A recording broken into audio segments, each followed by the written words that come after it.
Have you ever felt the soul-crushing impact of betrayal? That gut-wrenching moment when you discover that the person you trusted implicitly, the one you shared your deepest vulnerabilities with, has been living a double life. It's a pain so profound it feels like a physical blow, leaving you breathless and disoriented. You question everything, not just about the relationship but about yourself. You replay every moment, every conversation, searching for the signs you must have missed. The humiliation burns, the anger simmers, and a sense of profound loss washes over you. I know this feeling intimately. Let me tell you about a close friend, let's call her Sarah. She was with her partner for 7 years, a man she believed was her forever. They had built a life together, woven their dreams into a shared tapestry of a future. They were the couple everyone admired, the ones who seemed to have it all figured out. Then, one Tuesday afternoon, a single text message unraveled everything. A message not meant for her. A message that exposed a year-long affair. Her first instinct was to unleash a storm of fury, to scream, to cry, to demand an explanation for the inexplicable, to make him feel even a fraction of the agony that was tearing her apart. But what if I told you that in that moment of excruciating pain, the most potent, the most empowering, the most transformative response is not a torrent of words, but a profound and deafening silence?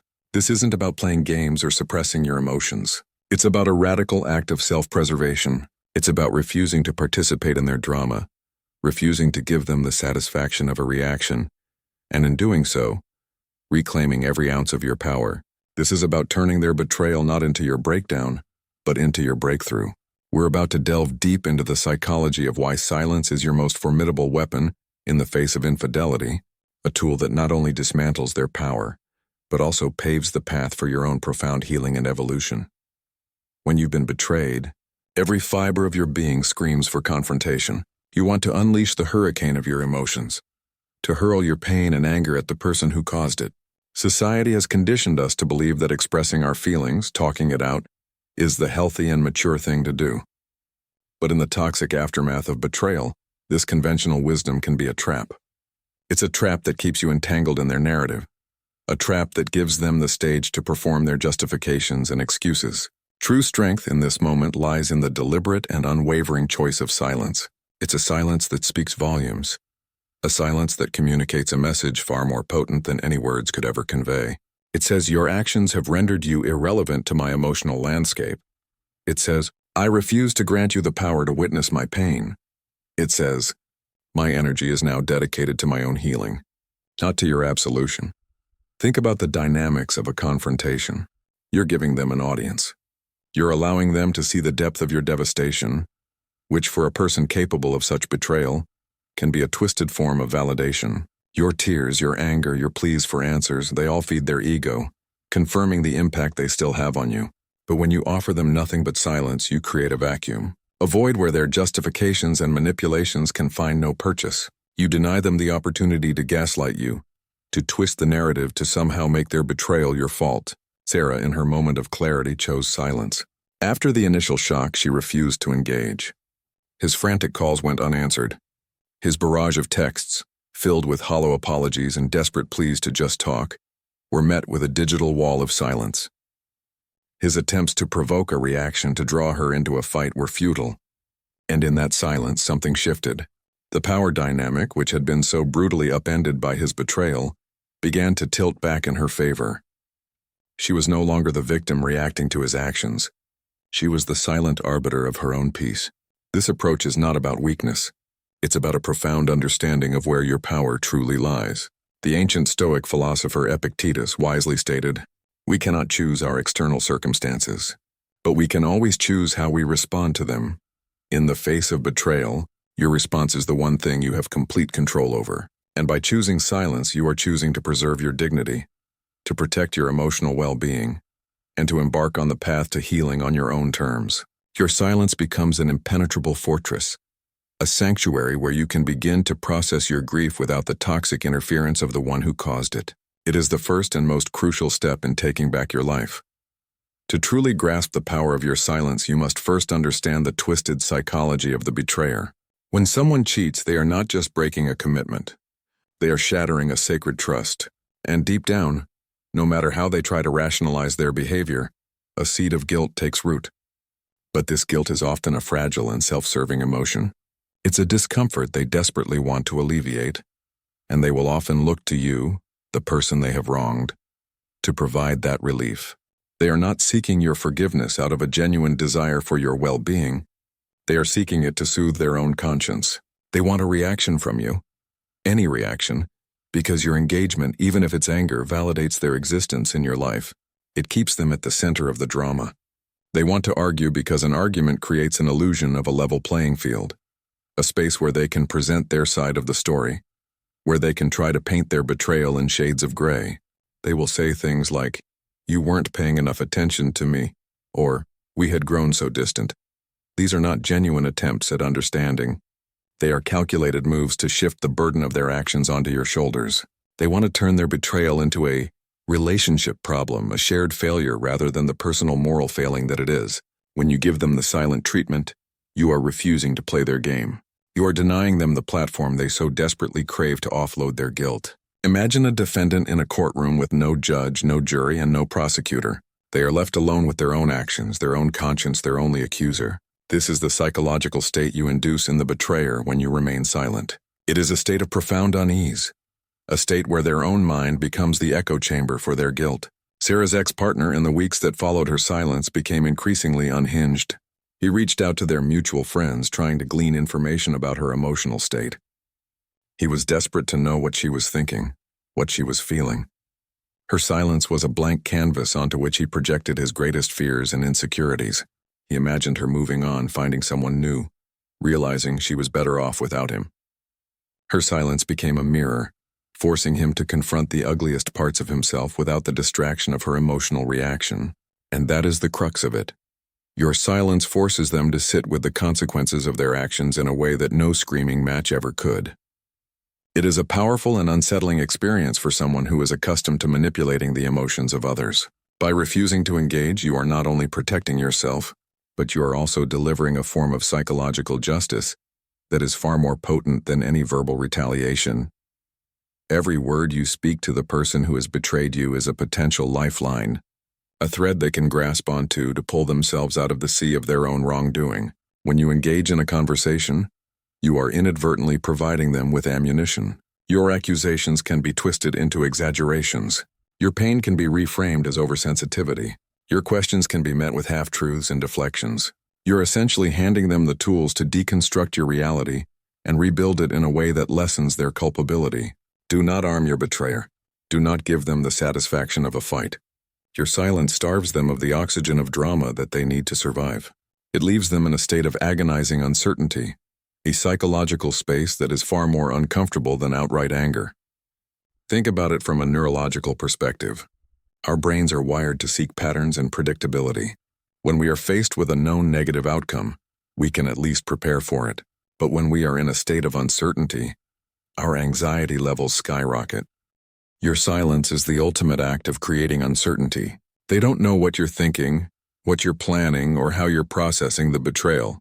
This lack of information is maddening for someone who is used to being in control. They are left to fill in the blanks, and their imagination, fueled by their guilt, will often conjure up scenarios that are far worse than the reality. A study published in the Journal of Personality and Social Psychology found that the emotional distress of not knowing is often more profound than the distress of knowing a negative outcome. By maintaining your silence, you are leveraging this psychological principle to your advantage. You are not just walking away. You are creating a lingering and unsettling mystery in their mind. They are left to wonder if you have discovered more about their deceit, if you are telling mutual friends the full extent of their betrayal, if you are quietly and methodically erasing them from your life. This internal turmoil is a direct consequence of their own actions, and it is a far more effective teacher than any lecture you could ever deliver. Sarah found a strange sense of empowerment in this realization.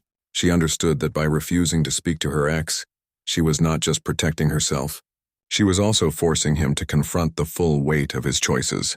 Her silence was not an act of avoidance, but a strategic and powerful move to reclaim her narrative and her peace of mind. And in doing so, she was laying the groundwork for her own healing, a journey that would be undertaken far away from the toxic influence of the person who had tried to break her. The desire for revenge is a primal and powerful emotion. When someone has inflicted such a deep wound, it's only natural to want them to experience a similar level of pain. You fantasize about exposing their deceit, about tarnishing their reputation, about making them regret the day they ever crossed you. But here's a truth that may be difficult to accept in the raw aftermath of betrayal.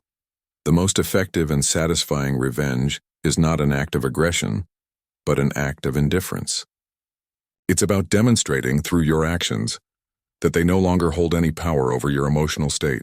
Your silence is the first and most crucial step in this process. It is a declaration of your emotional independence. It is a clear and unequivocal statement that you are done, that you are moving on, and that they are not even worthy of your words. Think of the most powerful and respected figures in any field. When faced with criticism or attack, they rarely engage in petty squabbles. They maintain a dignified silence, knowing that to do otherwise would be to diminish their own stature. Your silence is your mic drop moment. It's the final, irrefutable act in the drama of your relationship. But silence alone is not the full picture of this elegant revenge.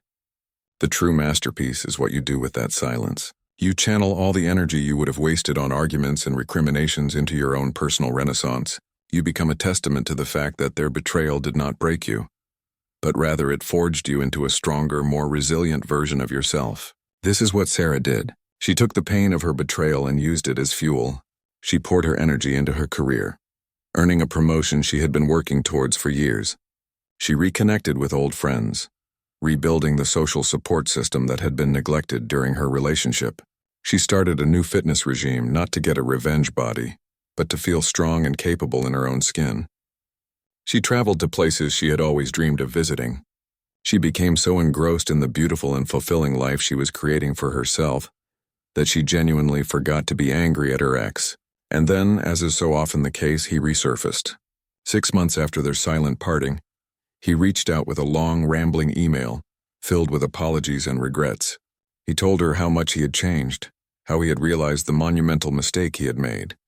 But by then, his words were like a foreign language to her. They held no emotional weight, no power to sway her.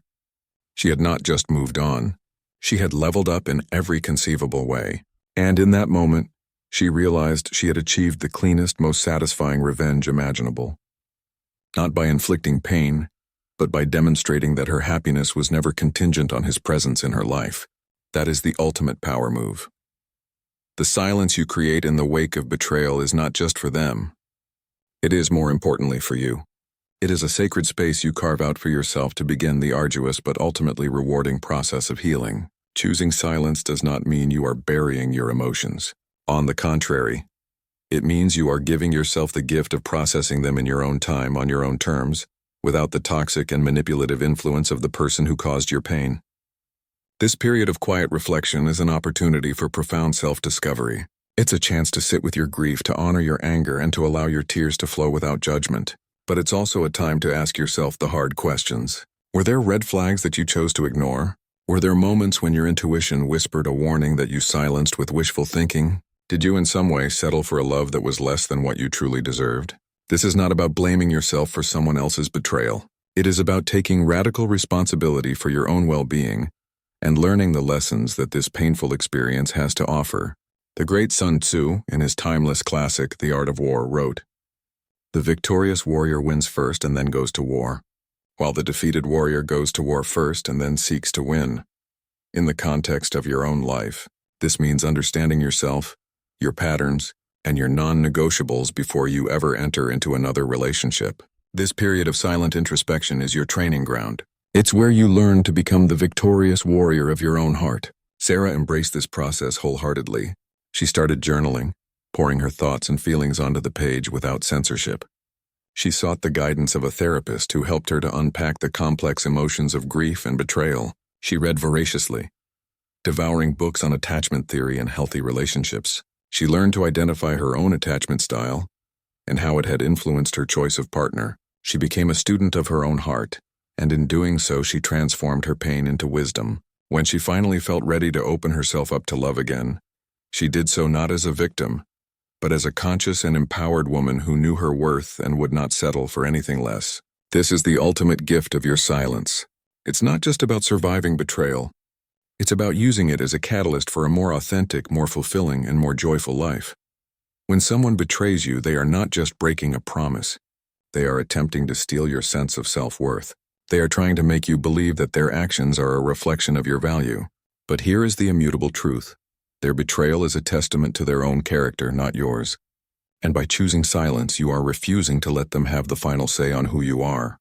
You are not just withholding your words. You are reclaiming your narrative. You are taking back the pen and becoming the author of your own story. A story that is not defined by their infidelity, but by your resilience, your strength, and your capacity for growth. The next time you are faced with the shattering pain of betrayal, remember the power that resides in your silence. It is not a sign of weakness, but a declaration of your sovereignty. It is a shield that protects your heart, and a sword that severs the toxic ties that bind you to the past. It is the quiet before the dawn of a new and more beautiful chapter of your life. So what will you choose? Will you engage in the futile battle of words, a battle that will only leave you drained and defeated? Or will you choose the dignified and empowering path of silence, the path that leads to healing, to wisdom, and to a future that is brighter than you can possibly imagine? The power, as it has always been, is in your hands. If this message has resonated with you, if you have ever felt the sting of betrayal and are ready to reclaim your power, then I invite you to take the first step. Share your story in the comments below. Let this be a space of collective healing and empowerment. And if you know someone who is going through this right now, share this video with them. Let them know that they are not alone and that they have the strength to overcome this. Don't forget to like and subscribe for more content on building unshakable confidence and creating a life you love. Your journey to healing starts now.